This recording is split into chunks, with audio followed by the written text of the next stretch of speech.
Hello, welcome to Living Word Lutheran Church's 6th lesson of the interactive Lenten devotion. Today we'll be adding the sponge to the cross. And we pray that this season of Lent brings blessings upon you and that the Lenten devotion deepens your understanding of Jesus' love and sacrifice on your behalf. If you've not yet received the devotional supplies and would like to join us on this journey through Lent, please call the church office for details on pickup. Hi, welcome to Living Word's interactive Lenten devotion as we journey to the cross and learn more about Christ's passion together as a church. We are Mark and Meredith Harris, and this week we're going to be adding the sponge to the cross. Today our reading is from Matthew 27:45 through 48.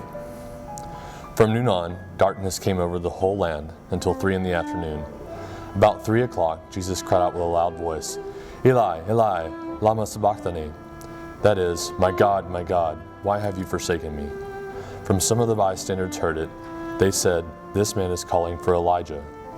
At once one of them ran and got a sponge, filled it with sour wine, and put it on a stick, and gave it for him to drink. So, when we think about this, I don't know, Meredith, what do you think? Was this an act of mockery or was it an act of kindness they did?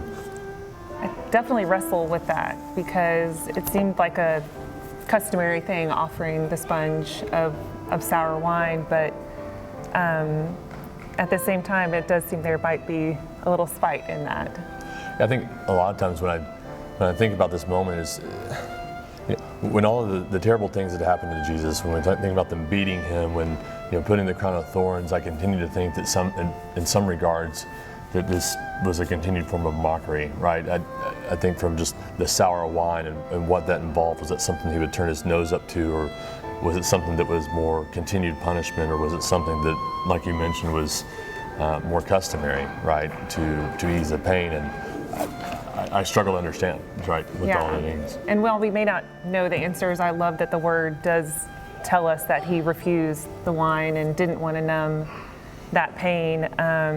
And just reminds us that he's never numb to the pain of our sin, right, and the pain he took on the cross.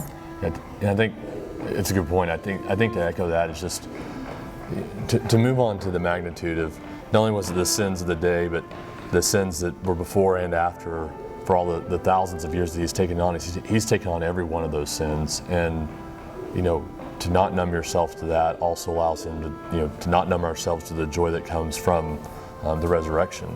And it's neat to think that, and also impactful to think about how Jesus had so many outs, right? To call out to rescue, to bring himself down from the cross. There's so many times that he had to resolve that, and even to the last moments of being finished, he chose to take it on for everything he had.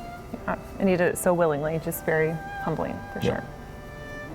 Well, thank you for joining us as we turn our hearts to Jesus and his journey to the cross. Peace be with you. Welcome back. May the Lord bless and keep you, and may you experience joy and peace through Christ's victory over sin, death, and the devil today and always.